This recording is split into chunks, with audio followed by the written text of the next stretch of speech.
Una buona giornata, bentrovate e bentrovati. Prima edizione dei nostri telegiornali Antenna 3, un minuto alle 12 staremo insieme come sempre fino alle 13:30 con la cronaca dal territorio, da tutto il Veneto e le notizie. Uno spazio di approfondimento sulla legalità e l'educazione alla legalità con i più piccoli ospiti, una studentessa di scienze della formazione primaria e anche l'assessora alle politiche istruttive del Comune di Silea e un rappresentante di Libera per parlare di questo. Ma come dicevo, tanta la cronaca dal territorio, è notizia delle ultime ore di una tragedia nel mondo del calcio a 5, un ex giocatore della Fustal Giorgione a Castelfranco Veneto, un giovane 18enne è morto in un incidente stradale in Brasile con il padre, ma ci aggiorna sul posto la nostra Daniela Sizia. Daniela, buongiorno.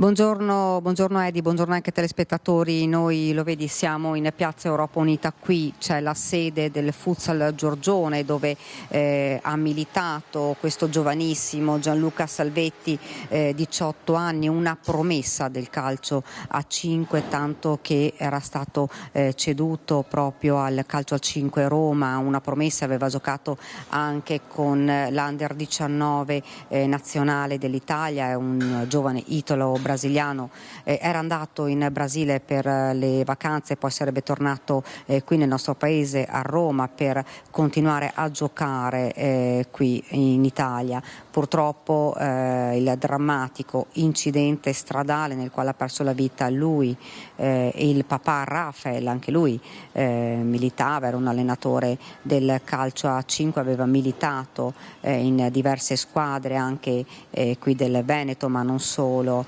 del Veneto, ed è diventato un allenatore lì in Brasile dove viveva assieme alla famiglia. Gravemente ferita anche la sorella minore che sta combattendo tra la vita e la morte ad assistere la piccola, la mamma di Gianluca e moglie di Rafael. È una notizia che è arrivata, piombata qui a Castelfranco davvero come un fulmine e ha lasciato sotto shock l'intera comunità, perché Gianluca era un ragazzo allegro, una promessa, ma anche un ragazzo molto conosciuto, studiava qui a Castelfranco, aveva vissuto davvero per diversi anni qua, dove la famiglia ogni tanto veniva a trovarlo. Io sono in compagnia dell'assessore Gianfranco Giovani, assessore allo sport di Castelfranco. Intanto buongiorno assessore. Buongiorno a voi, è un momento naturalmente triste per quanto riguarda la nostra comunità e prima di tutto voglio esprimere le condoglianze del sindaco, ma di tutta la comunità naturalmente intera, soprattutto della comunità sportiva, dello sport. Ecco, noi ci troviamo qui perché non solo c'è la sede della società, ma perché qui anche viveva Gianluca. Da poco tempo appunto aveva preso alloggio in questo condominio e pensava appunto di sistemarsi a Castelfranco Veneto nonostante il trasferimento. E qui veniva la famiglia, lo veniva a trovare, insomma ormai faceva parte della comunità. Era una famiglia unita perché nonostante la distanza ogni 2 mesi praticamente arrivavano a Castelfranco a turno la mamma, il papà, insomma i parenti tutti, sì, che questo fa capire quanto fossero diciamo così legati come famiglia, una famiglia straordinaria che aveva scelto lo sport naturalmente per quello che era lo sviluppo giovanile di questo talento del calcio a 5. Ecco, l'abbiamo detto, lui aveva giocato gli europei con l'Under 19 con l'Italia, l'abbiamo detto italo-brasiliano, era stato ceduto alla Roma proprio perché era davvero una promessa di questo sport.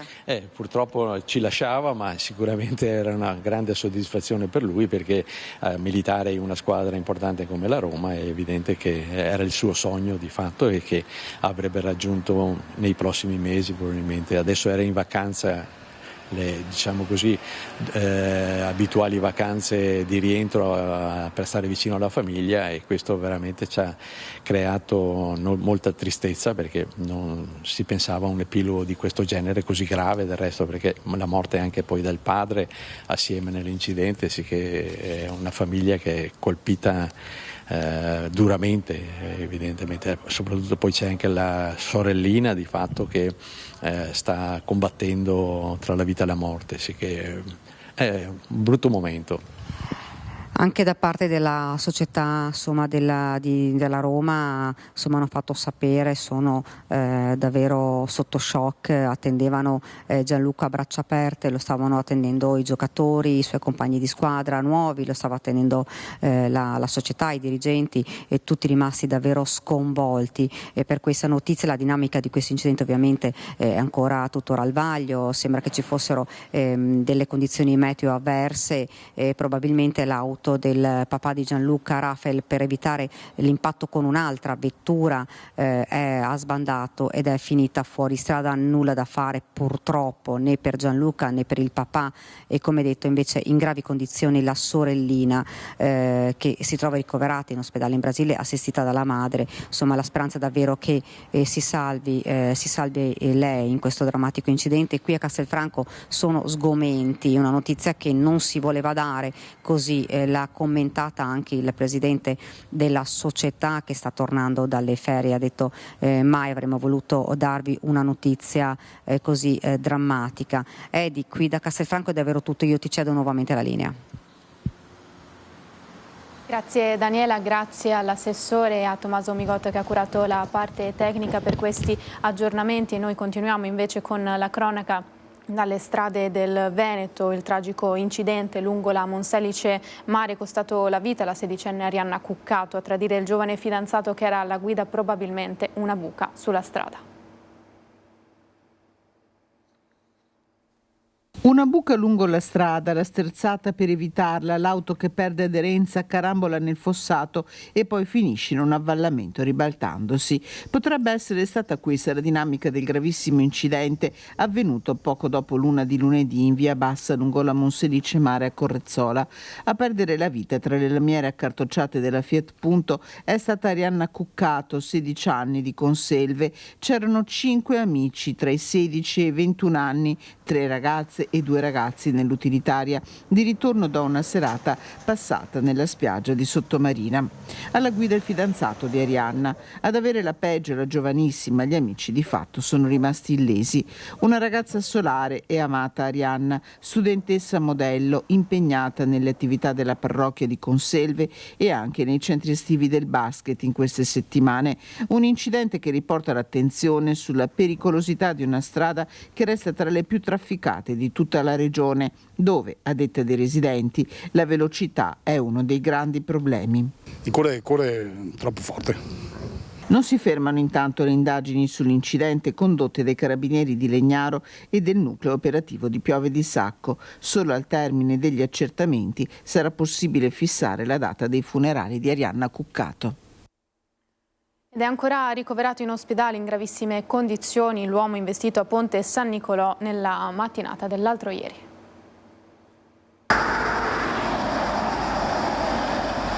Lo schianto contro il parabrezza dell'auto, poi il volo di 10 metri. Incidente lunedì mattina verso le 11 a Ponte San Nicolò, alle porte di Padova. Investito sulle strisce da una Citroen C3 guidata da un 62enne originario di Este ma residente in Ungheria, Guido Chinello, conosciutissimo in paese, presidente dell'associazione Amici del Mondo. Una persona splendida, è una persona che è presidente dell'associazione Amici del Mondo, che cura e gestisce il nostro centro diurno per disabili, perciò è una persona che ha sempre avuto a cuore le persone con disabilità, le progettazioni e le progettualità legate a queste persone e all'inclusione.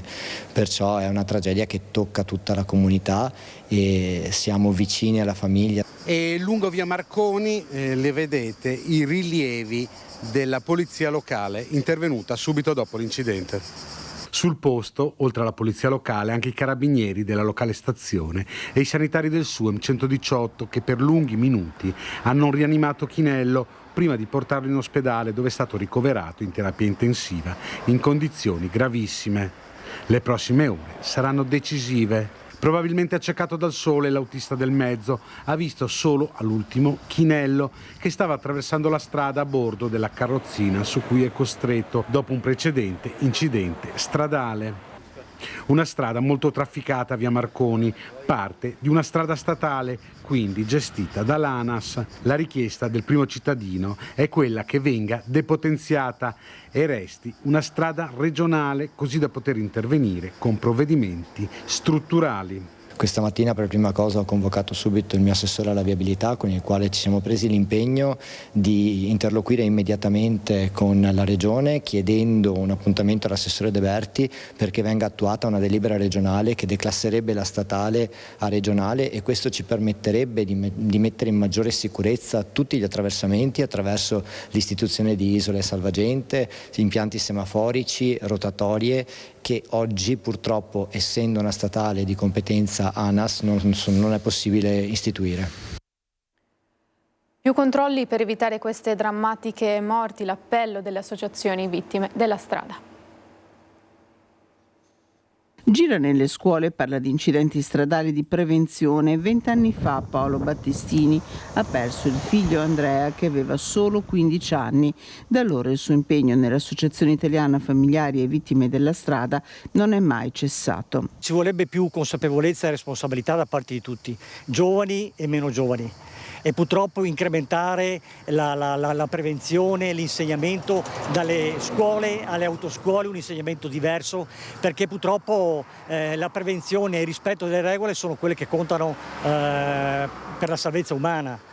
E quindi bisognerebbe imprimere di più, controlli più assidui, più costanti. Purtroppo se ne vedono pochi in giro, e questo non dipende appunto dagli organi di polizia, ma purtroppo dallo Stato, che non incrementa il personale, i mezzi e così via. E purtroppo ci sono genitori che non hanno più una vita come prima, non vivranno più una vita normale come prima. È questo che io penso sempre all'inizio di ogni incidente. Andrea viaggiava nell'auto condotta dallo zio, a bordo anche il cugino. Nessuno di loro si salvò.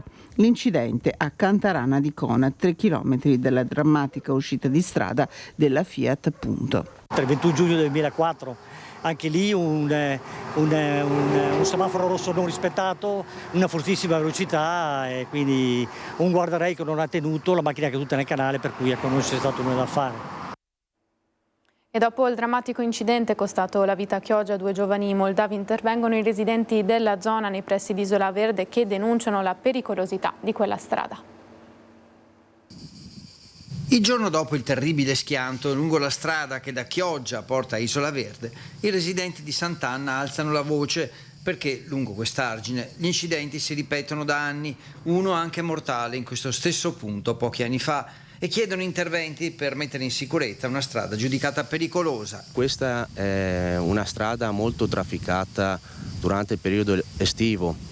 Molti automobilisti passano qui in via Lungo Adige non prestando molta attenzione, devo essere sincero, al codice della strada, perché corrono in maniera anche quasi sconsiderata per queste strade, che sono comunque strade arginali e possono presentare dei punti pericolosi, come in questo caso. Curva non segnalata adeguatamente al termine di un lungo rettilineo, erba alta, segnaletica da aumentare e scarsa illuminazione. Ecco le osservazioni fatte dai residenti nel caso specifico di questo incidente. Costato la vita a 2 giovani, però la velocità eccessiva è solo un'ipotesi non ancora verificata, e saranno i rilievi della polizia locale a ricostruire la dinamica e a capire perché la BMW sia finita nel canale Busiola. Qualcosa si può fare con tutti questi accorgimenti, sperando che non succedano più fatti del genere, perché anche i residenti sono preoccupati per la frequenza di questi incidenti che succedono.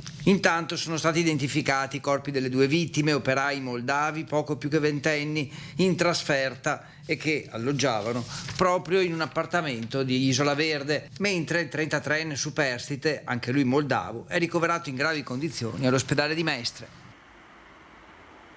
Grave incidente ieri mattina a Motta di Livenza, un automobilista ha urtato il carrello agganciato a una bicicletta, facendo finire a terra la ciclista. La donna è stata ritrasportata in ospedale a Treviso per un trauma facciale. 2 Due i turisti francesi, marito e moglie, che in sella alla loro bicicletta stavano girando il nostro paese. Intorno alle 9 lungo via Postumi, arrivati a Motta di Livenza all'altezza dello svincolo per San Giovanni, il grave incidente.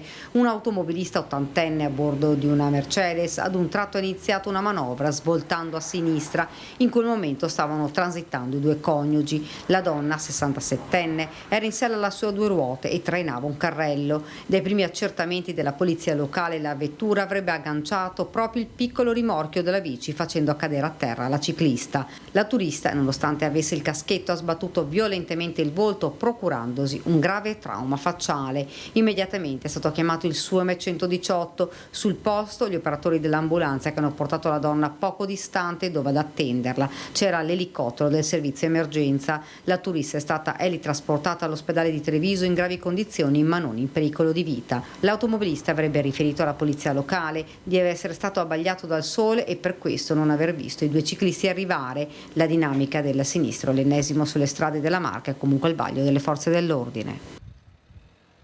E ora chiudiamo questa pagina sugli incidenti nelle strade del Veneto. Invece ci spostiamo a Venezia per il punto stampa del presidente Zaia al termine della riunione della giunta regionale del Veneto. Sentiamo.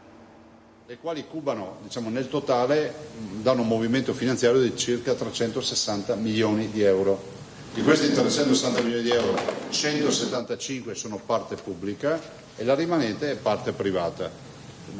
Cosa si propone oggi? Si propone di firmare un accordo che è una grande novità. L'interlocutore che avrà riconosciuto il suo finanziamento con la pratica approvata e che avrà una parte di finanziamento pubblico e poi una parte di finanziamento proprio che dovrà metterci in iniziativa, nel progetto, potrà chiedere l'intervento di una di queste banche, interpellare una di queste banche che anticipano il totale dell'ammontare, parte dell'ammontare rispetto a un accordo che facciamo oggi che prevede già anche una definizione del tasso dello spread sul costo del denaro, e quindi direi che è una grande opportunità perché sono anticipazioni finanziarie che ci permettono ancora di più di essere competitivi fin da subito nel momento in cui ti arriva a casa l'approvazione del finanziamento.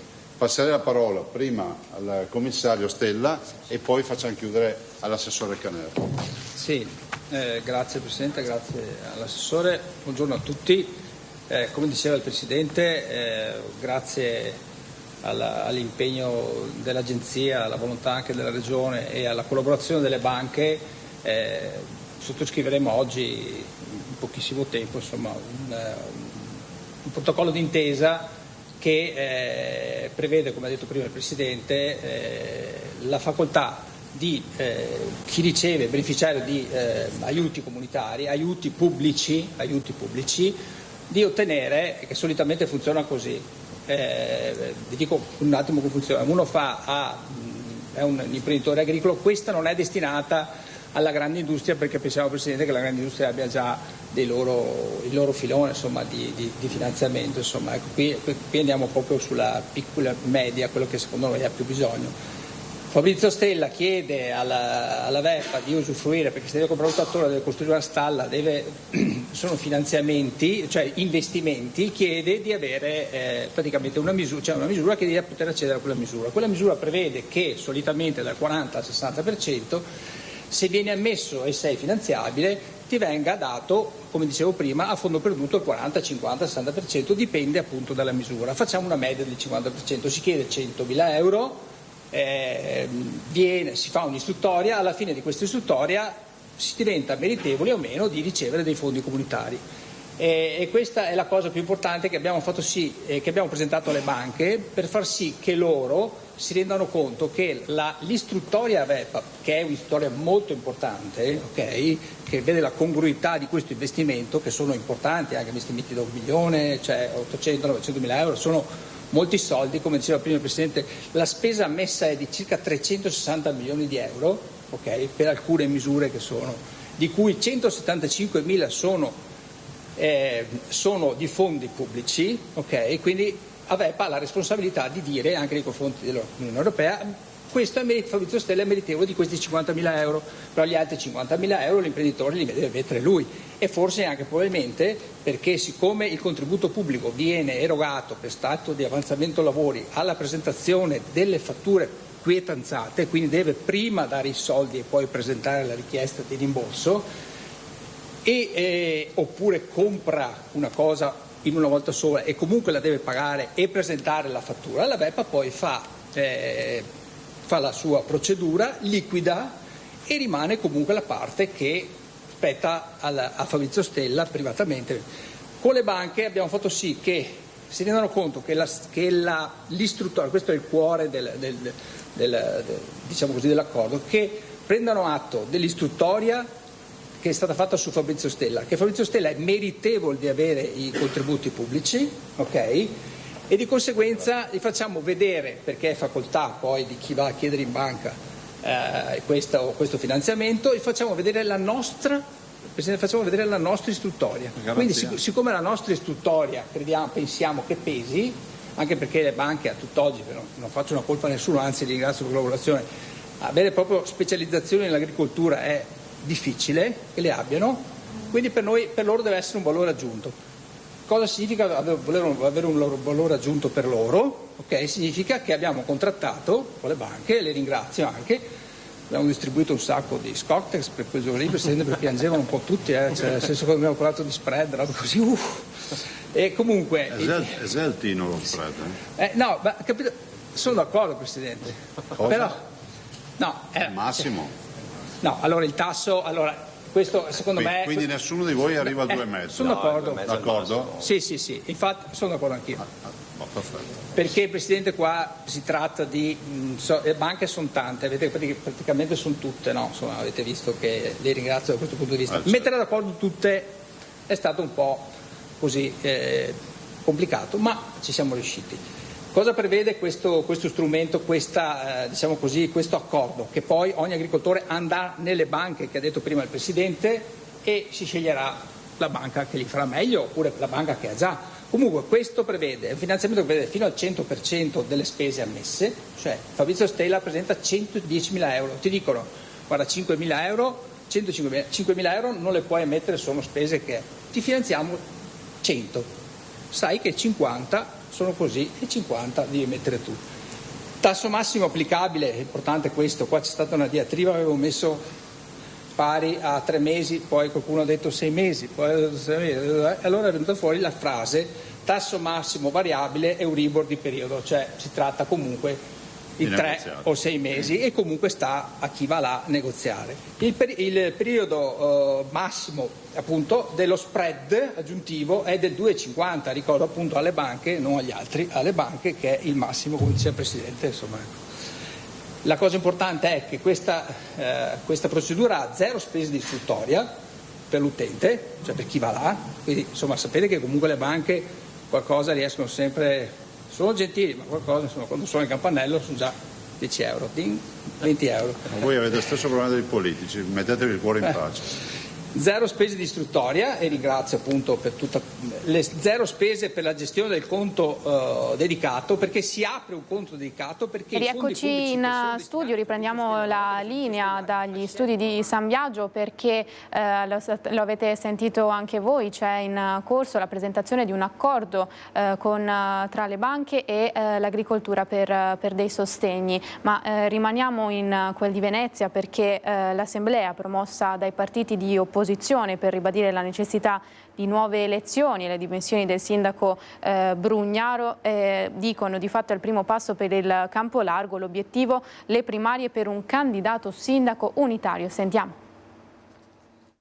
Tutti i cittadini, le forze politiche, le associazioni che sono qui dimostrano che c'è la voglia di cambiare, c'è la voglia di dare a Venezia un governo all'altezza, c'è la voglia di affrontare le sfide economiche e sociali che riguardano questa città e che purtroppo nel corso di questi anni non sono state affrontate dall'amministrazione Brugnaro, che noi abbiamo detto si deve dimettere e bisogna andare presto alle elezioni. Penso che ci dovremmo confrontare apertamente, seriamente, senza volontà da parte di nessuno di esercitare una primazia.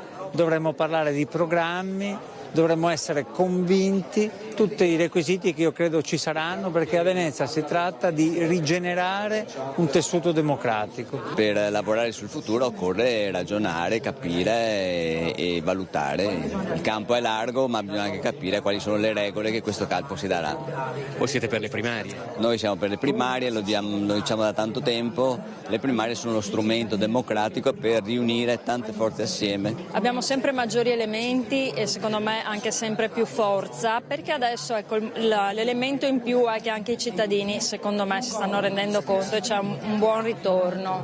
Noi abbiamo sempre avuto disponibilità al dialogo con tutti. Ovviamente non possiamo dimenticare che siamo stati già nel 2010, 2015 e 2020 candidati in alternativa alle varie amministrazioni che si sono susseguite. Quindi dobbiamo girare pagina e avere la certezza che una certa stagione sia completamente finita. Non abbiamo ancora un candidato sindaco, ma il percorso per individuarlo chiaramente è iniziato oggi. Sarebbero le primarie, secondo voi, secondo Terreacqua 2020? Terreacqua sicuramente le primarie sono lo strumento migliore per coinvolgere la cittadinanza e dare una legittimazione dal basso alla futura candidata o candidato sindaco.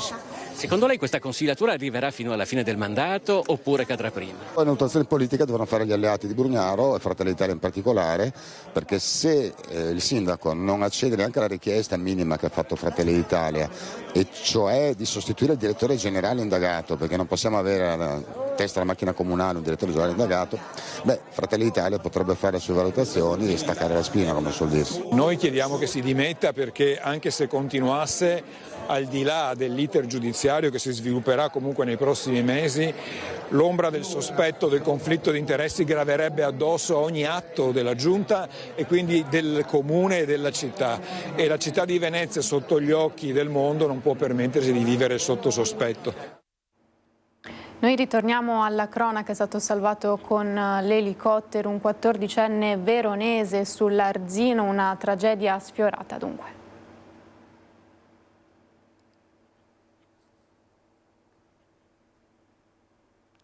In servizio. Ha rischiato seriamente la vita un ragazzo di 14 anni che si è ritrovato in balia delle rapide e della corrente una volta caduto nell'Arzino, ma è stato per fortuna salvato dal pronto intervento dei soccorritori. Il ragazzo era a Curnila, nella frazione di Pielungo di Vitodasio, dove stava in una spiaggia di sassi sull'Arzino. Non è la prima volta e purtroppo non sarà l'ultima che succede una cosa simile, ma l'episodio occorso al 14enne è stato tra i più pericolosi. 20 metri di dislivello nelle correnti e nelle rapide lo ha portato in basso, ma è stato pronto lui ad aggrapparsi alle rocce, a trovare un punto più tranquillo, una nicchia riparata dalla violenza dell'acqua, anche se un luogo al contempo impossibile da raggiungere via terra. Il tutto sotto gli occhi preoccupati dei genitori, tutti di Verona, che hanno visto trasformarsi una giornata di relax in un incubo. Proprio gli stessi genitori hanno chiamato i soccorsi, con l'intervento sul posto delle squadre speleo, alpine e fluviali dal comando provinciale di Pordenone e da Maniago e il distaccamento di Spilimbergo, il soccorso alpino della stazione di Maniago e l'elicottero del 118. Proprio l'elicottero è stato il mezzo necessario per andare a riprendere il ragazzo, con un tecnico che lo ha issato a bordo con una verricellata. Una volta sull'elicottero si è per fortuna constatato che il 14enne era incolume. Una tragedia sfiorata quindi, ma il tutto è finito nel migliore dei modi. L'ennesimo episodio che rilancia la polemica anche sulla cartellonistica che c'è in zona sul pericolo per i bagnanti, anche se più di qualcuno si lamenta della scarsa visibilità degli stessi. Ancora la cronaca, un bambino di 7 anni che vive nel Trevigiano con la famiglia ha rischiato di annegare sulla spiaggia di Jesolo, è stato salvato da dei bagnini fuori servizio. Sono stati i bagnini fuori servizio a salvare un bimbo di 7 anni che rischiava di annegare sulla spiaggia di Jesolo, vicino a Piazza Torino. Il bambino, mamma bengalese, papà trevigiano, è residente nella Marca con la famiglia. La bandiera esposta era ancora quella rossa quando i bagnini, che sarebbero entrati in servizio più tardi, hanno notato un trambusto in acqua. Un bimbo si trovava in difficoltà. Subito sono intervenuti, lo hanno portato a riva e hanno iniziato a praticare tutte le manovre di salvataggio. Contemporaneamente sul posto giungevano i sanitari del SUEM 118 e il personale della Guardia Costiera di Jesolo. Veniva inoltre preallertato l'elisoccorso fatto atterrare nell'area dell'ospedale. Il bimbo, dopo qualche minuto di incoscienza, si è ripreso e ha iniziato a respirare autonomamente, rispondendo alle sollecitazioni. Preso in carico dai sanitari, è stato poi comunque trasportato all'ospedale di Padova, centro specializzato per la cura dei minori. La famiglia del bimbo aveva deciso di trascorrere una giornata di sole a Jesolo. La raccomandazione da parte di tutte le autorità è di prestare la massima attenzione alle bandiere esposte in corrispondenza delle torrette del servizio di salvataggio.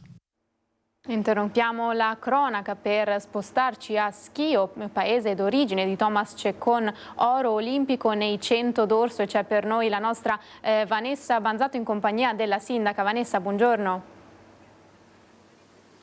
Buongiorno Edi e a tutte le persone che ci stanno seguendo. Schio è decisamente in festa oggi, come conferma anche la mia ospite, la sindaca scledense Cristina Marigo. Insomma, una grande festa per questo atleta super, questo atleta d'oro, Thomas Ceccon, che ieri davvero ha fatto sognare il paese, la città. Sì, lui in più occasioni ci ha fatto sognare e ci ha allargato il cuore, ieri sera in particolar modo. E l'aneddoto particolare è che noi eravamo in consiglio comunale ed eravamo lì che si fremeva per capire come stava andando la gara e che cosa fosse successo. Siamo corsi fuori a vedere la gara vera e propria poi. È stata una grandissima soddisfazione, un grande orgoglio per la città, veramente. Un grande orgoglio per la città, pensando che tra l'altro questo giovane atleta non è nuovo a questi risultati spettacolari. È impressionante, dicevo anche ieri con l'assessore Munarini quanto effettivamente anche la giovane età conti fino a un certo punto, sono disciplinati, sono forti, sono organizzati, hanno una determinazione impressionante e anche uno spirito di sacrificio, un qualcosa in cui credono, da prendere esempio veramente. Da prendere esempio sarebbe una caratteristica di Thomas Ceccon, ma in realtà un po' di tutti gli atleti e le atlete che stanno affrontando nello specifico un'Olimpiade, ma che vogliono appunto raggiungere importanti traguardi. Sì, è una scuola di vita, penso che sia veramente sacrificio allo stato puro, ma grandi soddisfazioni, e sia un qualcosa che a loro piace. Quello che ho notato ieri anche ascoltando un atleta della Scherma è la grande maturità, pur avendo 22 anni, la grande maturità di questi ragazzi. Adesso Schio si attende insomma il ritorno a casa di Thomas, anche se domani dovrà affrontare un'altra gara. Se va tutto bene il 1° agosto avrà la finale dei 200 d'orso e poi ci saranno le staffette, quindi non sarà a breve il rientro di Thomas, però intanto voi vi state già organizzando per un'accoglienza d'oro. Assolutamente sì, se la merita tutta e non vediamo l'ora di vederlo. In più occasioni lui ci ha dato motivo di essere contenti e orgogliosi, ma questa emozione va sicuramente riconosciuta, va riconosciuto il suo impegno. Adesso ci stiamo muovendo per organizzare qualcosa per fargli festa, ma non è mai facile averlo a Schio. Quindi insomma lo aspettiamo, esattamente, lo aspettiamo. Ecco, insomma Eddie, c'è grande fermento qui a Schio, aspettando i prossimi risultati di Thomas Ceccon e il rientro a casa di questo giovane atleta. Per il momento da Schio è tutto, ti ricedo la linea. Grazie Vanessa, grazie alla sindaca, insomma paese in festa per questo oro olimpico. Noi allora continuiamo con le notizie. La sospensione della linea 18 Murano-Lido di Vaporetti, siamo a Venezia, finisce in procura con una denuncia per interruzione di pubblico servizio.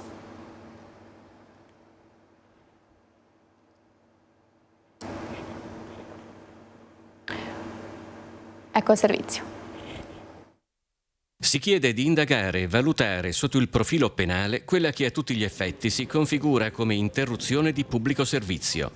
Dopo le proteste, la sospensione improvvisa della linea 18 Murano-Lido affidata da AVM ad Ali Laguna arriva anche sul tavolo della Procura di Venezia attraverso un esposto denuncia presentato da un residente muranese. Danilo Scattolin è della segreteria generale per il Veneto del sindacato SGB. L'esposto viene presentato perché questa è una linea di trasporto pubblico locale che non può essere tolta, non può essere eliminata. La scelta di sacrificare un servizio di trasporto pubblico locale, rendendosi inadempiente con il comune e privilegiando le linee commerciali per i turisti, si legge nell'esposto, appaiono come il frutto di una precisa scelta aziendale volta a massimizzare i profitti già notevoli del vettore privato in questione. Negli ultimi tempi abbiamo assistito alla sospensione delle linee 6, 7, 8, delle 10, ma erano sospensioni momentanee. Il fatto più grave è la sospensione della linea 18 che viene tolta a metà stagione. Dovremo valutare anche le conseguenze sul piano delle penali da pagare. Comunque è inaccettabile che un vettore privato, dopo aver fortemente voluto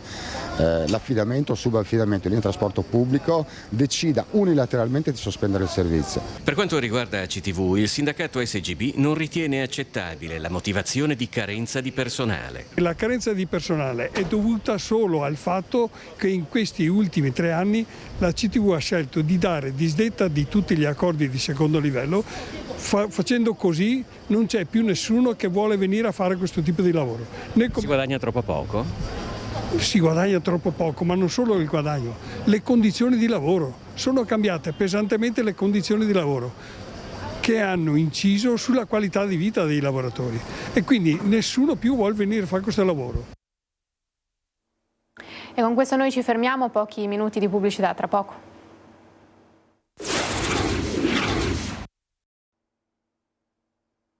Rieccoci in diretta, prima edizione dei nostri telegiornali, insieme fino alle 13:30, 12:37 in questo momento. Parliamo di test di medicina ora perché partirà a minuti la seconda prova per i 564 posti per i corsi di medicina e chirurgia Padova e Treviso e per il corso di odontoiatria. Per noi sul posto hanno raccolto le testimonianze Chiara Gaiani e Cristian Roque Allende.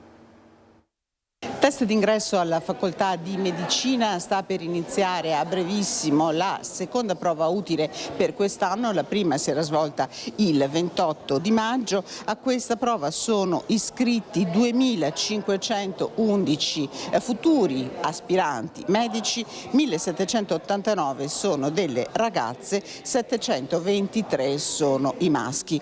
Una prova di tipo attitudinale che sarà svolta in 60 domande.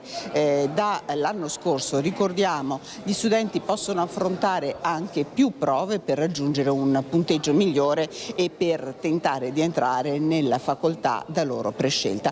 Allora andiamo a conoscere chi sono alcuni degli studenti che stanno appunto per cimentarsi nel test, studenti che arrivano da molte città del Veneto. È la prima volta che provi il test? No, è la seconda. Sì, l'ho fatto anche l'anno scorso, non sono passata e proviamo questa volta. Hai delle speranze? È la seconda. La seconda siamo venuti anche la prima, è andata bene, ma speriamo sempre di migliorare il punteggio. Quindi l'obiettivo è cercare una facoltà che ti interessa di più? Sì, diciamo che cercare di uscire un po' dall'ambiente mondano della mia città, provare nuovi ambienti, scoprire cose nuove. Dove vorresti frequentare medicina? Personalmente Bologna. Non sono entrata, ho fatto un anno da un'altra parte e adesso sono qua. E qual è il sogno? Entrare a medicina per poi diventare? Pediatra. Ho fatto come lei un anno a infermieristica, però comunque mi piacerebbe fare medicina, vorrei fare chirurgo io. È giusto fare il test d'ingresso, questa selezione? Non so, la banca dati non mi è piaciuta molto perché mentre prima era più meritocratico, ovvero uno studia, si impara gli argomenti richiesti e fa il talk il talk misura appunto la propria capacità nelle domande.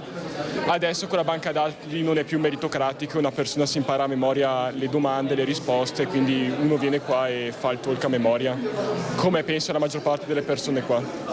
Ecco, avete sentito i futuri medici, futuri aspiranti medici, molti che hanno magari già iniziato anche un percorso universitario nel tentativo di riprovare il test, un test che continua ad essere criticato sul numero chiuso di medicina. Ancora la politica sta dialogando, da una parte la richiesta incessante di medici, dall'altra un test d'accesso necessario per le università, ma ci spiega tutto, anche la logica di questo test, il presidente del corso di laurea in medicina e chirurgia dell'Università di Padova, Marcello Rattazzi.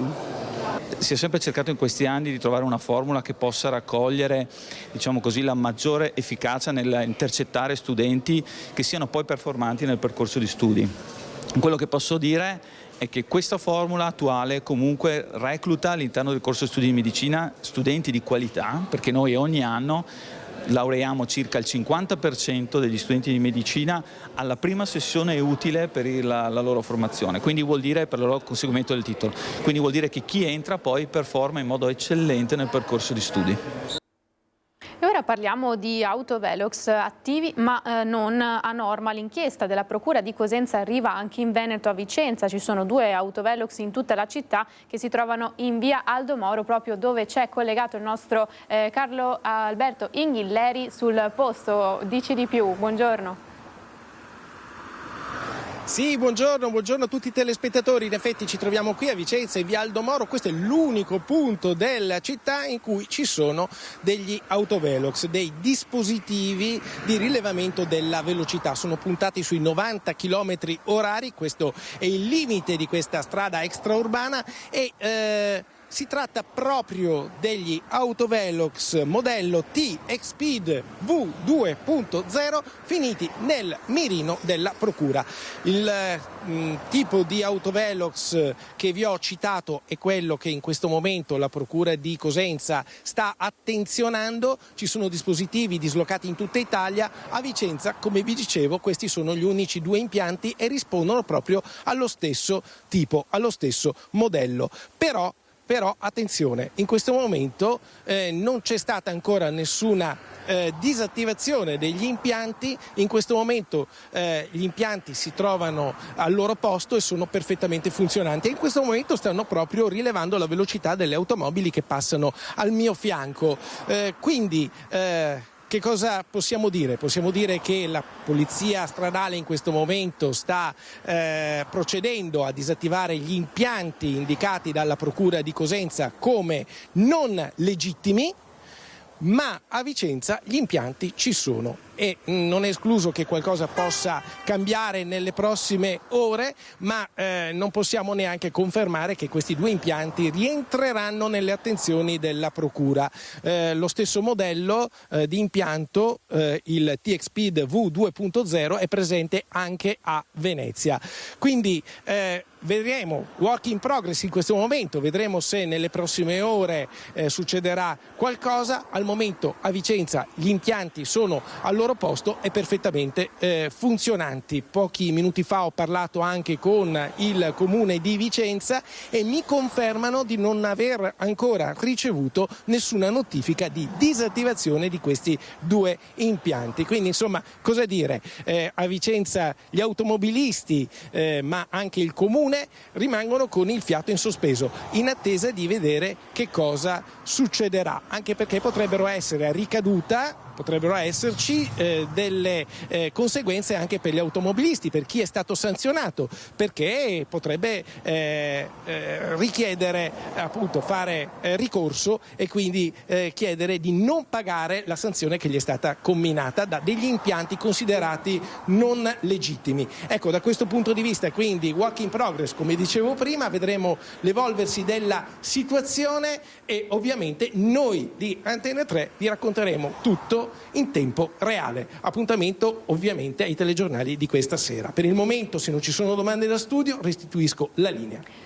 Grazie mille. Dunque aggiornamenti nei telegiornali di questa sera per vedere come è proceduta la giornata, ma ritorniamo subito a Venezia. Il presidente Zaia sta rispondendo alle domande dei giornalisti. Sentiamo. Recentemente ha detto che se la lista Zaia, la Lega e un'altra lista autonomista si presentassero alle prossime regionali vincerebbero. Questo è il tridente, no? Teorema marcato. A me è venuto in mente Nettuno, no? Nettuno con la... Ma guardi, cioè io penso che sia fondamentale confermare questa alleanza che noi abbiamo, con la quale stiamo governando questa regione da 14 anni. Abbiamo una buona intesa, c'è una bella intesa a livello nazionale, poi ovviamente i sondaggi confermano un sentiment e vanno rispettati per quel che sono, però sono dei sondaggi. Il piano Salvini per infrastrutture, la Pedemontana sarà all'interno di questo piano e qual è la vostra posizione? Ma guardi, non glielo so dire, intanto la Pedemontana sta crescendo bene in traffico, è la più grande infrastruttura a livello nazionale. Vorrei ricordare ai più distratti che non me la sono inventata io ma me la sono trovata, fra l'altro in difficoltà. Ricordo che è una strada dichiarata in legge obiettivo di interesse nazionale nella notte dei tempi, tanto è vero che è un contributo nazionale, dopodiché è arrivato un governo nel 2016, guarda caso non nostro, e ci ha tolto il commissario e ci ha tolto anche l'interesse nazionale. Quindi forse qualcuno pensava che ci infangassimo, invece l'abbiamo conclusa. Però il fatto di socializzare sul piano nazionale quelle che sono le entrate, quelle che sono le spese delle varie infrastrutture, lei ha ricordato anche recentemente che la 4 è stata fatta 70 anni fa, adesso è solo in guadagno, mentre le infrastrutture nuove sono in perdita. Questo sarebbe giusto come criterio? Ma guardi, intanto noi italiani abbiamo sempre rivendicato il fatto che questo patrimonio pubblico, che sono le autostrade, ricordo che un patrimonio pubblico non privato, fosse a beneficio del pubblico. Dopodiché vanno rispettati anche gli accordi con i privati, quindi immagino che il Ministero abbia voluto porre la questione. Dall'altro, lei ricorda la 4, 75 anni fa penso che non fosse in attivo la 4. Oggi parliamo della quarta, quinta corsia. Per la Pedemontana sarà la stessa cosa. Questi discorsi li ho sentiti dalla nostra opposizione anche col passante di Mestre. Sembrava che tutti dovessero continuare a fare la tangenziale. Oggi il passante di Mestre guadagna e il passante di Mestre, mi sembra, se non sbaglio, sia stato inaugurato nel 2009. Se c'è questa battaglia contro l'autonomia attraverso il referendum, si può ipotizzare un'Italia addirittura senza regioni a statuto speciale? Ma guardi, questo non lo deve chiedere a me, perché io difendo la libertà altrui, quindi difendo la specialità altrui. Lo dovrebbe chiedere ai proponenti del referendum, perché anch'io mi sono posto questa domanda. Ma se fai tutto sto casino contro un decentramento amministrativo per le regioni a statuto ordinario, mi vuoi spiegare come la pensi rispetto alle regioni a statuto speciale e alle 2 province autonome? Ripeto, io le difendo. Che tempistiche prevede adesso per la sostituzione dell'assessore Donazzani? Bah, guardi, c'è una roba veloce, nel senso che l'assessore si è dimessa, è decaduta, anzi si è dimessa in virtù della sua nomina in Europa il 19 luglio. Penso che non passerà più di un mese, assolutamente. Ma c'è uno stallo in Consiglio regionale, per esempio per la nomina della vicepresidenza, poi c'è Polato che non ha ancora dato le dimissioni e bisognerà votare l'incompatibilità tra i due carichi. Guarda, questo non glielo so dire perché compete al Consiglio regionale e mi guardo bene da occuparmi di cose che non sono mie, già ne ho tante di mie. Non glielo so dire. Se si presentasse col tridente che diceva prima non ci sarebbe questo problema con Fratelli d'Italia. Ma guardi, io penso che invece dobbiamo rispettare questa alleanza, dopodiché i sondaggi, ovvio, danno un sentiment. Non hanno fatto quello con la mia ricandidatura perché sarebbe stata un'altra roba. Io posso fare una domanda leggera. Prego. Thomas Ceccon ha vinto la medaglia d'oro, un Vicenti. Io sono un fan di Thomas Ceccon, l'ho incontrato quando non aveva gli ori, sono andato a trovarlo in piscina, fra l'altro a Verona, c'è anche una foto con lui. A parte il fatto che è mastodontico come fisico, andrebbe visto di persona per capire la potenza fisica e la natura cosa gli ha donato. Ragazzo determinato, guardate che arrivare a quei livelli vuol dire vivere in acqua, È un invito a tutti i ragazzi che magari a volte vogliono mollare nello studio, nell'attività sportiva, negli impegni che hanno. Ecco, andate a vedere cosa fa un nuotatore come Thomas Ceccon o un tennista come Sinner di allenamento e vi rendete conto cosa voglia dire la determinazione. Non basta avere talento, ma ci vuole anche determinazione e applicarsi, perché un violinista con grande talento non si esercita mai e un ragazzo che non è un grande talento ma si esercita sempre suona meglio. Cosa ha provato quando ha visto la vinta la medaglia d'oro? Allora, io da Ceccon devo dire me l'aspettavo, perché comunque avevo anche gli insider, è da mesi che mi dicono che sta facendo grandi tempi e se lo merita. Ho pensato a lui che se lo merita, a tutta la squadra che lo segue, perché sono tanti e sono quasi tutti veneti, e poi ho pensato anche ai suoi genitori e alla soddisfazione per i genitori. Ce ne sono d'oro, la prima di un veneto e in vasca, direi assolutamente grande Thomas. Sottovuda, che è un percorso di rinascita. Riprendiamo la linea, sì, ci sono io sono stato dei problemi con il collegamento. Intanto ringrazio i nostri colleghi Simone Merlo e Filippo Fois per queste riprese, questo contributo direttamente da Palazzo Balbi. Noi adesso continuiamo con la cronaca, con la morte di Alex Marangon, tanti ancora i punti oscuri mentre continuano serrate le indagini dei carabinieri. Dovrebbero essere effettuati nei prossimi giorni gli esami tossicologici su Alex Marangon. Troppi i punti oscuri in questa vicenda che ad un mese di distanza ha ancora poche risposte certe. Cosa ha assunto il 25enne tanto da star male, da piangere, da urlare e fuggire? La ayahuasca o qualsiasi altra sostanza può provocare effetti devastanti sulla psiche di una persona. Gli effetti sono che la persona appunto ha una visione completamente diversa dalla realtà, potrebbe avere quelli che noi potremmo descrivere come incubi, come viaggi, come trip, così come succede con l'LSD, l'allucinogeno o anche l'ecstasy, ti porta comunque in mondi diversi da quello che stai sperimentando normalmente. Possono far vedere cose che non esistono, provocare terrore. Per questo, ci spiega Donata Favretto, esperta tossicologa forense dell'Università di Padova, nominata dalla famiglia di Alex Marangon, ci deve essere sempre qualcuno che non le prende. Nel caso dell'ayahuasca e anche negli altri tipi di viaggi è importante che ci sia sempre qualcuno che assiste, che non prende la miscela, la sostanza, e che aiuta quindi la persona che sta facendo questo viaggio a rimanere insomma in maniera sicura. Cosa che evidentemente non è accaduto quella sera all'abbazia di Vidor. Gli esami tossicologici si spera possano far luce almeno in parte su questa vicenda. Sono fiduciosa, continua la tossicologa, nella capacità che ha la scienza di individuare sostanze. E qui però non sappiamo effettivamente che sostanze sono state somministrate sì o no, sono tutti riferiti, no? Ecco. Quindi c'è molto di riferito e niente di certo, quindi secondo me si parte molto alla cieca, magari poi si scopre strada facendo che ci sono delle risposte più semplici, più facili insomma, di quello che si pensava. Certo bisogna iniziare a tappeto, no? Andando a coprire nelle analisi tutte le tipologie di sostanze che si possono pensare che abbiano effetti appunto psicotropi. No? La famiglia ha bisogno di risposta, ha bisogno di capire, di sapere cosa sia successo quella sera e perché Alex sia finito nelle acque del Piave con quelle profonde ferite. Apriamo ora una pagina sul maltempo che ha colpito soprattutto il Trevigiano domenica sera con vento arrivato fino ai 150 km/h che ha causato devastazioni paragonabili alla tempesta Zaia. Vediamo la ricostruzione di Lucio Zanato. Non so come spiegarlo, sembrava un tornado, non si vedeva niente, era tutto buio. È ancora provata la signora Carmen per quello che ha visto ieri sera attorno alla sua casa di Borgo Grave a Candelù. Quasi un mini vaia per l'azione del vento che ha toccato punte di 150 km/h.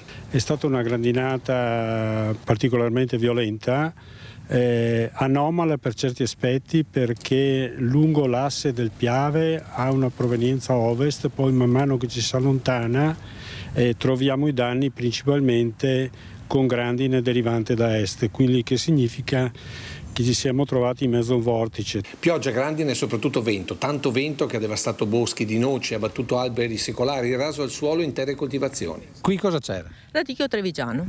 E adesso? Adesso non c'è più niente.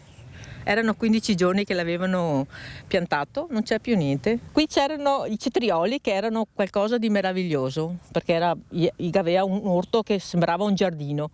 Là proprio avanti che già era i pomodori, che vede come che si ciapai, non c'è più niente. Quasi i cipolle che era una roba, guarda. Un po' più avanti i fagioli, non c'è più niente. Zucche, più niente.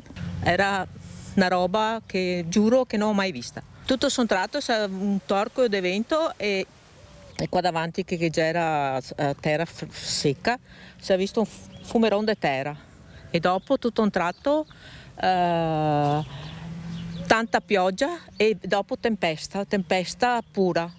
Fatto sicuro 15 cm di tempesta. E che quando che dopo ha smesso di piova, siamo andati fuori, si camminava sul ghiaccio fino a livello delle caviglie. Tutto il borgo è rimasto senza corrente, con l'Enel che ha provveduto nelle ore successive ad attivare una serie di generatori in loco.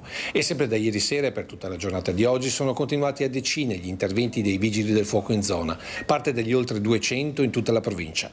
Mentre sin dalle prime luci dell'alba molti hanno iniziato a tagliare e spostare le piante spezzate e cadute, che come in questo caso hanno devastato l'autorimessa di questa abitazione. Era sui 8:30, verso le 8 era, sì. E cosa ha visto? Il cielo scuro? Altro che scuro e pandemonio. E allora cosa ha fatto? Si è chiuso dentro? Era paura era, perché non si sapeva cosa che veniva fuori. In 85 anni non ho mai visto una cosa? No, mai vista. Ho già paura, sì, proprio. E proprio i territori di Macerata sul Piave, Breda, Candelù sono stati i più colpiti. Motosega alla mano si tagliano gli alberi caduti già dalle prime luci dell'alba nel tratto sterrato di strada che porta all'azienda agricola in via delle Sorgenti a Macerata sul Piave, rimasta completamente isolata dopo la tempesta. Ha proprio divelto le piante da terra, le ha sradicate completamente, a me ha tirato giù una quindicina di alberi storici, piante che hanno 40-50 anni. I danni non è che siano da quantificare economicamente, è incredibile la forza distruttiva, io abito qui da 35 anni ma non ho mai visto una cosa del genere. Definire un temporale è un po' riduttivo, comunque una manifestazione molto molto violenta, non ne ho mai viste di così forti, così improvvise, perché è montata con il vento fortissimo, pioggia non tanta all'inizio, però piegava gli alberi in maniera impressionante. Pochi minuti per mettere in salvo anche i cavalli della tenuta lasciati fuori all'aria della sera, giusto in tempo prima che il temporale rompesse anche i recinti. Poco distante, sempre nella stessa via, il vento ha fatto volare la recinzione di un pollaio e scoperchiato un garage, pannelli che hanno colpito il muro della casa. Abbiamo appena fatto in tempo ad entrare, a rinchiuderci dentro casa, perché vedevamo questa cosa che arrivava, ma non pensavamo che andasse a finire così, e praticamente poi si sentiva questo vento forte ma non riuscivamo proprio neanche ad aprire per vedere. Poi quando si è un po' calmato siamo usciti, ma ovviamente era già notte, non c'era la corrente, quindi con la torcia abbiamo cominciato a guardare. Abbiamo trovato praticamente cose che sono volate da 30-40 metri di distanza, e quindi si è scoperchiato metà tetto del garage, i pannelli fotovoltaici si sono schiantati contro tutto ciò che trovavano e hanno rotto tutto ciò che trovavano. Danni più o meno come? Credo sui 30.000 euro. Per caso non avevo chiuso bene perché ho visto il temporale, ma di sopra e la persiana del bagno l'ho lasciata tanto così sono andata dentro perché in bagno potevo andare con i stivali. E ieri sera già cominciavano le motoseghe dall'altra parte, si vede che non passavano per le strade e buttavano da parte i rami. Danni anche a casa della signora Augusta, alberi caduti anche qui, il tetto del magazzino di Velto e il camino rotto dalla furia del vento. Stesso scenario a poche centinaia di metri, caduti i pannelli del negozio di abbigliamento Berti a Candelù, danni anche alla trattoria Edera. Un fulmine mi ha tranciato a metà il pino, le tapparelle qui le ha portate via. Completamente scoperchiato il tetto di un condominio in via Venezia, dove i residenti hanno raccontato di aver sentito un forte boato durante la tempesta. La sorpresa all'indomani con le prime luci del giorno, quando la strada era ricoperta dai cocci delle tegole cadute. E l'ondata di maltempo non ha risparmiato nemmeno il Coneglianese.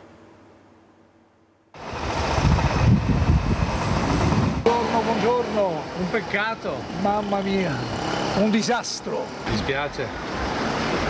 D'altronde. Siamo nati qua, siamo nati con questi pini. Voci di chi questa mattina a Conegliano ha voluto portare un ultimo saluto all'albero che dava ombra alla scalinata degli Alpini e che ieri sera è caduto sotto le forti raffiche di vento che hanno sferzato la città e il comprensorio. È un peccato, però con i tempi che sono cambiati bisogna provvedere a tutta l'alberatura lungo questo corso. Guardi dall'altra parte quanto è alto, sono piante con radici superficiali. Pino piantato in un plateatico privato come gran parte delle alberature storiche del centro. Per questo il sindaco Chiesa sta già predisponendo dei controlli. Per i cittadini, soprattutto a chi ha giardini con alberi di queste dimensioni, di fare un'analisi fitosanitaria, ma li contatteremo con una lettera, li convocheremo e parleremo loro e facciamo magari la stessa operazione che stiamo facendo sui giardini pubblici, perché la prima cosa che ci interessa poi è l'incolumità dei cittadini e qua si rischia veramente. Così come nel controllo delle coperture per prevenire quello che invece è accaduto in questa abitazione a San Pietro di Feletto, lungo la strada per Tarso,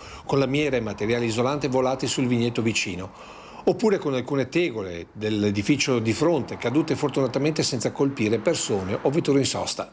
Che il vento forte abbia trovato una sorta di corridoio lungo il Felettano lo confermano sia questo cartello di fermata della MOM con il palo di sostegno piegato, o ancora di più questo cartello con telecamere e antenne wifi schiantato a terra dal vento che ha piegato come il burro i due sostegni di metallo.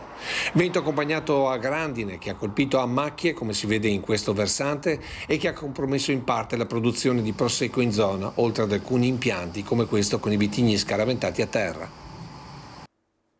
Downburst e trombe d'aria sono fenomeni con i quali dovremmo continuare a convivere dato il cambiamento climatico in atto. Le parole del generale Giancarlo Iannicelli che ci spiega cosa potrebbe accadere anche nei prossimi giorni. Il fenomeno del downburst, che poi vuol dire raffiche discendenti, si stanno verificando come non si verificavano una volta proprio per l'aumento del calore che avviene, il caldo aumenta e quindi si può formare questo downburst che poi vuol dire una raffica discendente. Ecco, questa raffica forte che precede il temporale scende verso il basso e poi si pone in senso orizzontale, quindi si sfoga orizzontalmente. Nel caso di ieri, di questa notte, non si può parlare secondo me di questo fenomeno quando avviene distrugge interi boschi, ecco, è molto più, gli effetti sono molto più ampi. Nel caso specifico di questa notte potremmo parlare di qualche piccola tromba d'aria, nulla più. Questi fenomeni molto intensi sono sempre più frequenti, ma perché? Perché le condizioni che li creano sono sempre più presenti. Abbiamo tanto caldo che si prolunga nel tempo, nei giorni, come sta accadendo in questo periodo. Tanto caldo, tanto calore che poi viene messo, come dire, viene attivato da un impulso di aria un po' più fresca che scende dalle Alpi, ed ecco i fenomeni. I fenomeni sono prevedibili, ripeto, le condizioni ci sono e ci saranno purtroppo ancora nei prossimi giorni, però la localizzazione è sempre molto, molto difficile. Comunque la situazione per i prossimi giorni non cambia, abbiamo ancora quest'alta pressione che ci sovrasta, quindi le temperature di nuovo raggiungono valori, dopo questa piccola pausa, ma piccolissima, raggiungono valori di oltre 33, 34, 35 gradi, quindi le condizioni saranno ancora favorevoli poi al formarsi di temporali. Certo, a brevissima scadenza non sono previsti, però già per fine settimana l'aumento ancora col persistere di questa energia, di questo calore, potremmo avere ancora qualche fenomeno. Noi ci spostiamo invece in Trentino, chiedo ai colleghi della regia di far vedere l'Ansa.it perché il presidente firma il decreto, uccisa l'orsa KJ1 era pericolosa la protesta degli animalisti. Il presidente della provincia di Trento ha revocato le 2 precedenti ordinanze sospese dal TAR, il provvedimento è stato eseguito stamattina, una nota infatti della provincia di Trento annuncia che infatti nelle prime ore della mattinata è stata data esecuzione al decreto firmato ieri dal presidente della provincia autonoma di Trento Maurizio Fugatti che prevedeva il prelievo dell'esemplare di orso KJ1 tramite abbattimento. Una squadra del Corpo Forestale Trentino è dunque entrata in azione nei boschi sopra Padaro di Arco, dove l'animale è stato localizzato attraverso il radiocollare, quindi una notizia che continuerà a far discutere. E noi con questo invece ci fermiamo per qualche minuto di pubblicità, tra poco.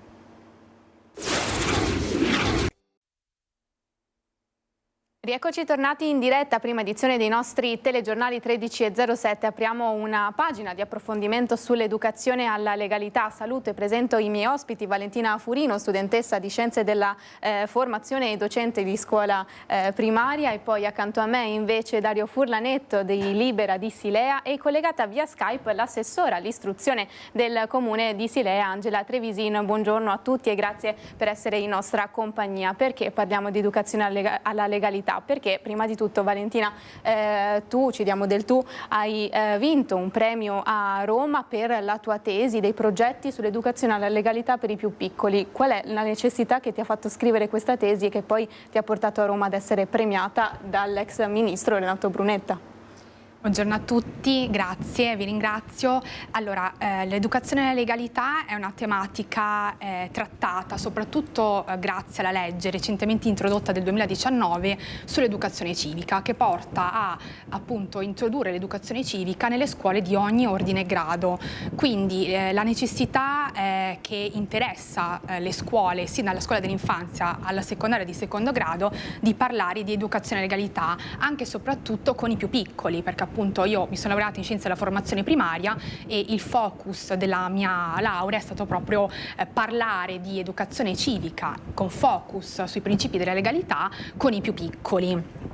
Io mi sono interpellata con Libera di cui faccio parte come volontaria da diversi anni, e ho chiesto attraverso dei questionari diffusi in tutti i coordinamenti provinciali d'Italia quale fosse l'impegno di Libera per la tematica dell'educazione alla legalità nelle scuole primarie, perché spesso diciamo si parla di educazione alla legalità con i più grandi, un po' perché ecco forse è meno impegnativo, però ecco, parlare con i più piccoli di educazione alla legalità comporta sicuramente di interfacciarsi con uno spirito molto creativo e curioso dei bambini, che però hanno bisogno di adulti di riferimento, che sia la scuola, che sia anche il mondo associazionistico delle istituzioni, che siano esempi di testimonianza, che li prendano per mano proprio per diciamo crescere per il bene comune e con atteggiamenti prosociali. Sono temi importanti che non è vero che i bambini piccoli non capiscono. Noi vediamo,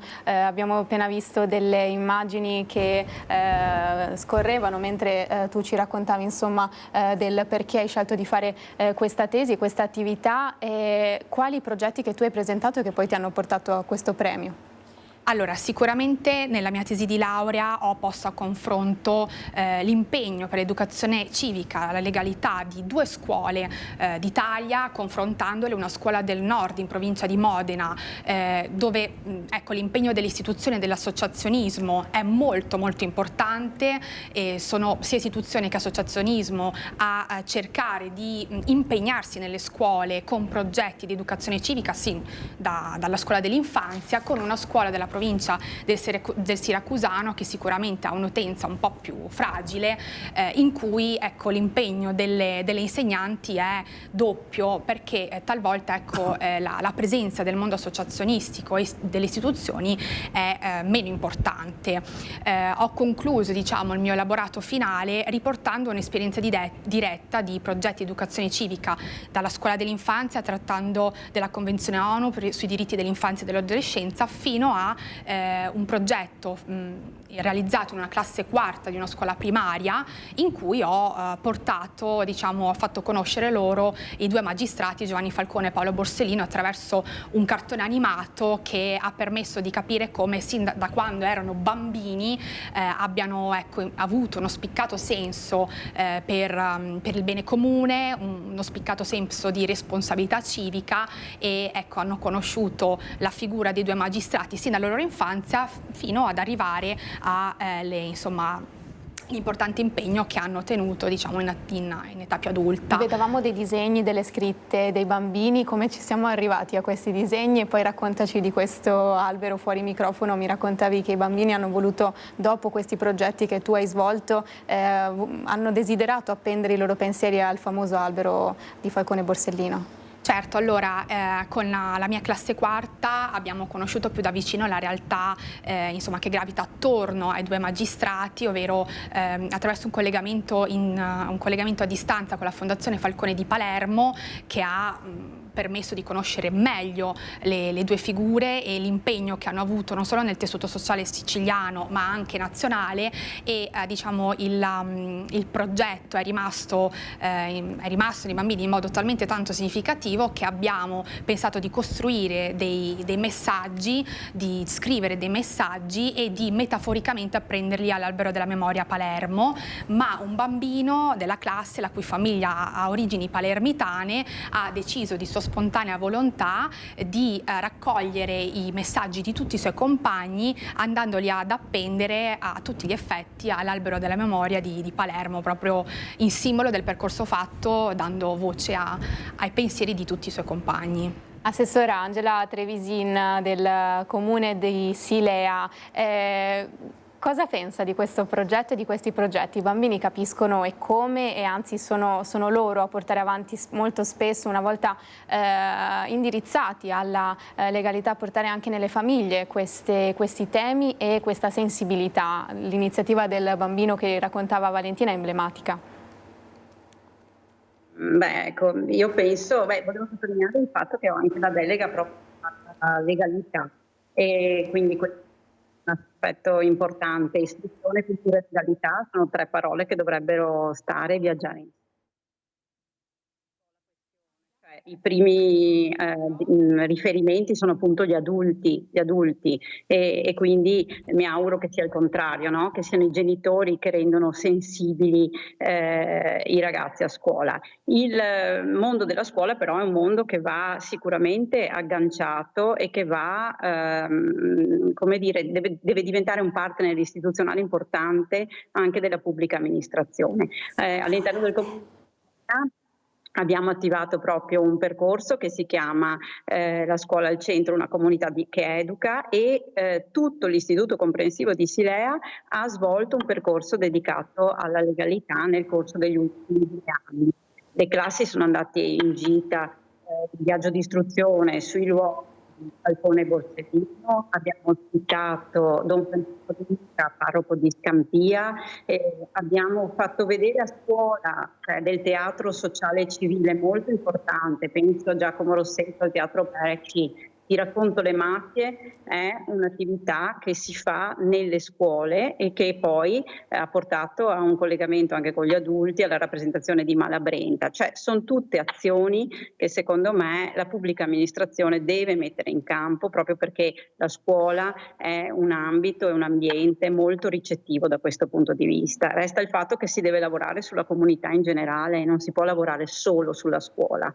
Gli adulti, i genitori, chi occupa un ruolo pubblico ha una responsabilità importantissima, perché la cultura della legalità, insomma parlo da assessore, siamo noi per primi a metterla in campo quando restiamo, diciamo, con la schiena dritta sui percorsi che facciamo, con le persone che incontriamo, e stare con la schiena dritta sui sentieri della legalità a volte ci fa diventare un po' antipatici, come diceva il procuratore Gratteri pochi giorni fa, no? E questo è un rischio che forse vale la pena correre. Non si può appunto delegare alla scuola. Credo che la scuola è un partner importante quando la pubblica amministrazione per prima lo è. I presidi di Libera non sono tanti e forse questo ci pone un interrogativo. Noi abbiamo fortemente voluto la nascita del presidio 3 anni fa, lo ha tenuto così a battesimo Don Luigi Ciotti, ma queste sono azioni politiche molto importanti e per farle ci vuole una volontà amministrativa forte.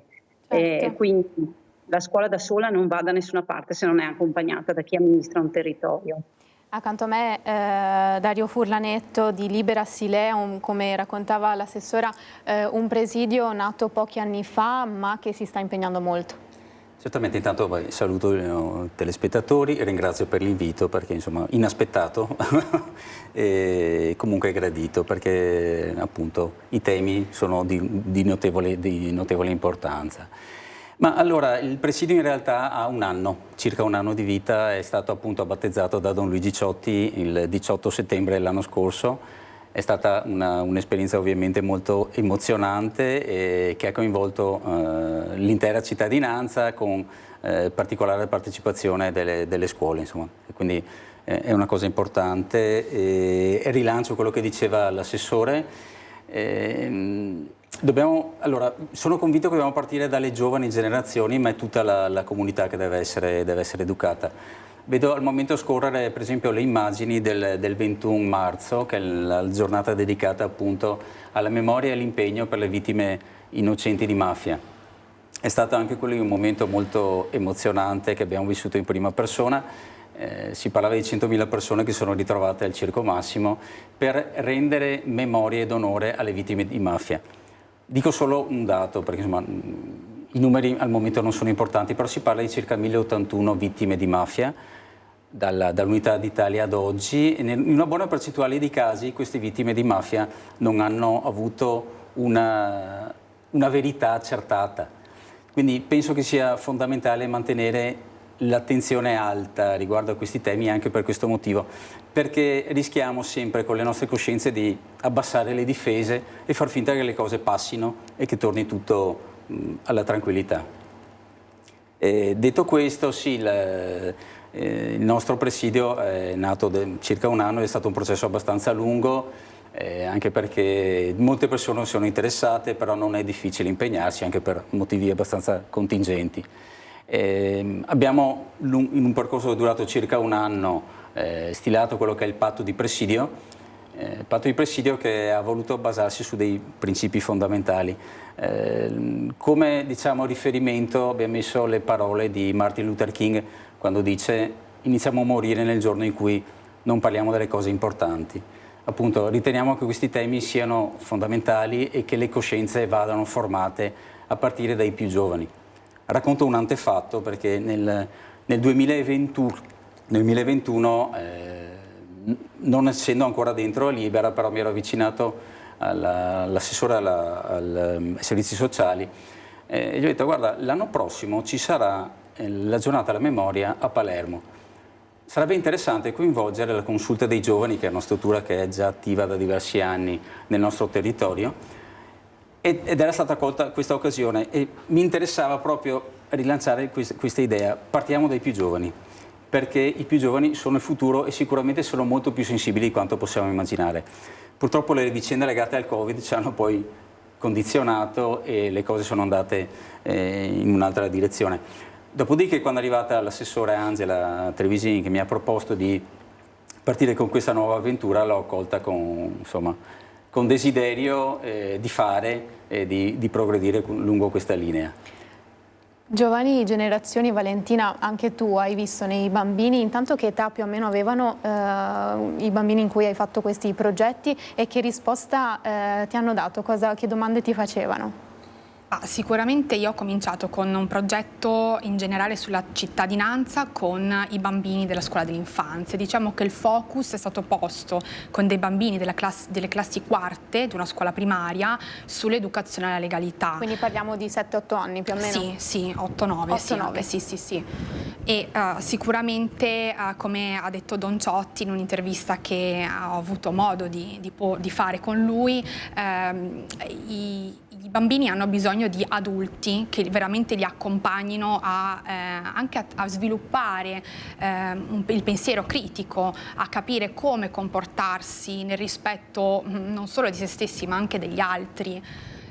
Quindi è importante anche instaurare delle occasioni di dialogo, specialmente in classe dove l'educazione civica in realtà si fa tutti i giorni, delle occasioni di dialogo che possano far emergere anche i loro punti di vista, proprio per creare degli spazi di condivisione, per poi diventare dei cittadini impegnati e attivi. È un po' quello che diceva lei, Assessora, il coinvolgimento di tutta la cittadinanza, che sia una cittadinanza attiva. Come sta rispondendo il territorio? Una domanda che poi giro anche a lei, Dario.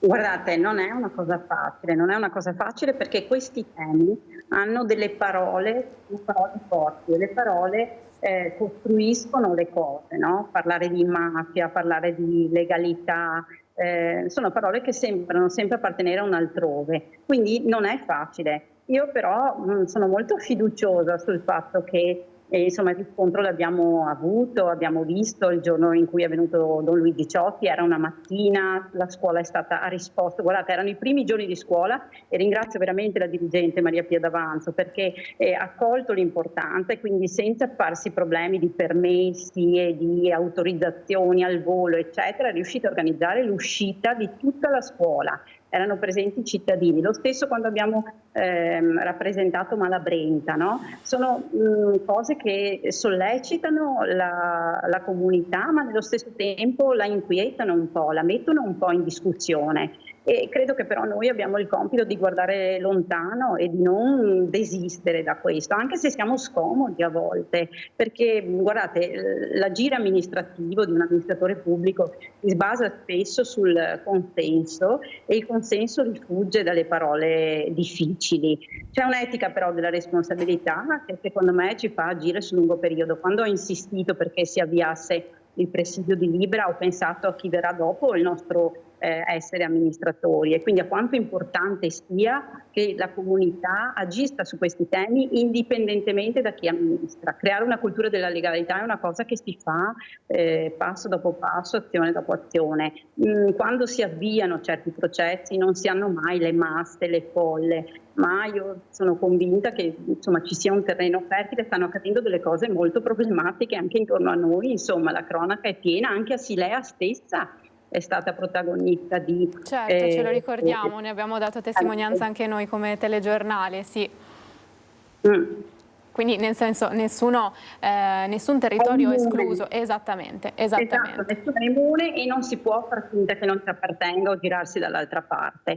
Ma ripeto, è una cultura della pubblica amministrazione che deve cambiare proprio all'interno. Io credo che gli amministratori su questo, noi abbiamo aderito anche ad avviso pubblico e ripeto, sono azioni che sembrano di facciata, ma in realtà non lo sono. Quando c'è una cultura della legalità deve permeare l'ente pubblico e lo permea da chi amministra fino al funzionario che all'interno dell'ente pubblico lavora, ed è una cultura, ripeto, che ha ancora bisogno di essere molto sostenuta perché non è così scontata, non è così diffusa e ci sono azioni quotidiane anche piccole che si richiamano a questo concetto di legalità, ma che dobbiamo mettere in atto. E ripeto, è un sentiero che va tenuto manutentato e per tenerlo manutentato bisogna percorrerlo avanti e indietro in modo infaticabile.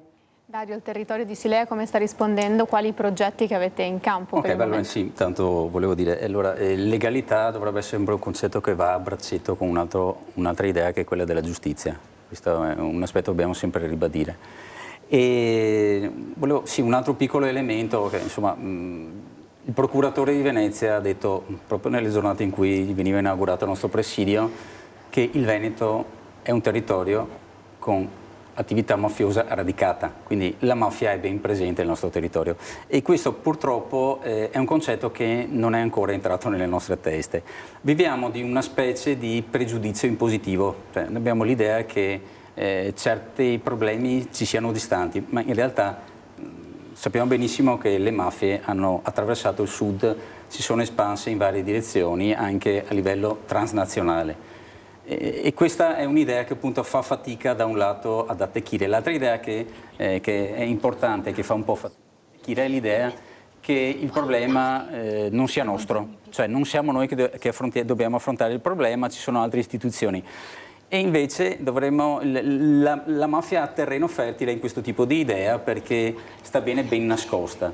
Quindi la nostra idea è quella di far emergere i temi che possono essere legati attorno all'illegalità. Parliamo di mafia e anche di corruzione. Diciamo che nelle situazioni in cui abbiamo avuto delle occasioni pubbliche, per esempio abbiamo invitato Tiberio Bentivoglio, che è un imprenditore in Reggio Calabria, testimone di giustizia, che è sfuggito alla morte a un attentato, e devo dire che c'è stata una partecipazione molto intensa da parte sia comunque della scuola che comunque anche dei cittadini. È stata un'esperienza sicuramente positiva e quindi posso pensare che comunque le coscienze si stiano muovendo e ci sia l'interesse. Dobbiamo fare un passo ulteriore perché questo si tramuti anche in un impegno un po' più costante. Valentina, in chiusura abbiamo pochi minuti, che messaggio, intanto che valori ti sono rimasti rispetto a questa esperienza, cosa ti ha dato e che messaggio vorresti trasmettere rispetto al tuo progetto che si vede declinato poi, come vediamo, anche a livello istituzionale, libera il territorio comunali? Sicuramente voglio partire da un aneddoto in merito a un dialogo che appunto si era instaurato in classe con un mio alunno in merito al fatto che magari si pensa che sia sempre una questione altra al di fuori da noi, quella della legalità. Un bambino un giorno, mentre stavamo facendo il percorso sull'educazione alla legalità, stavamo ragionando su quanto a volte si possa cadere nella tentazione di chiedere a qualcun altro di darci una mano per esaudire i nostri desideri. a partire dal filmato che avevamo visto. E questo bambino, un bambino mi ha detto: beh maestra, finché ci chiede 20 euro in cambio questa persona va bene. Però giustamente io e le mie colleghe abbiamo fatto capire a lui e a tutta la classe come oggi possono chiedere 20 euro e man mano la somma può aumentare sempre di più. Quindi quello che il messaggio che voglio lasciare è di continuare a considerare che l'educazione è veramente uno strumento che accompagna i bambini a costruire il loro senso di cittadinanza responsabile e a capire da che parte è giusto stare, decidendo con il proprio modo, con il proprio, insomma, di per sé. Sì, con la propria individualità. Perché questi progetti poi servono anche per far crescere i bambini nella loro responsabilità e autonomia, giusto? Assolutamente, assolutamente. Quindi a me è capitato questo un paio d'anni fa, per cui voglio invitare le colleghe insegnanti ad insistere sempre di più con questi progetti, soprattutto a partire da quando i bimbi sono più piccoli. Insomma, un bel messaggio che da Ponte di Piave, da cui è originaria Valentina, è arrivata fino a Roma, premiata dall'EF, giusto, l'Associazione per la Legalità e l'Equità Fiscale. Grazie per questo contributo e queste testimonianze anche a Dario Furlanetto di Libera di Silea e all'assessora all'istruzione e alla legalità Angela Trevisin. Grazie mille per essere stati con noi e aver portato questo messaggio. È conclusa questa prima edizione dei nostri telegiornali, adesso la pubblicità e dopo continueremo con l'approfondimento dedicato ai temi della salute. Grazie per averci seguito e arrivederci.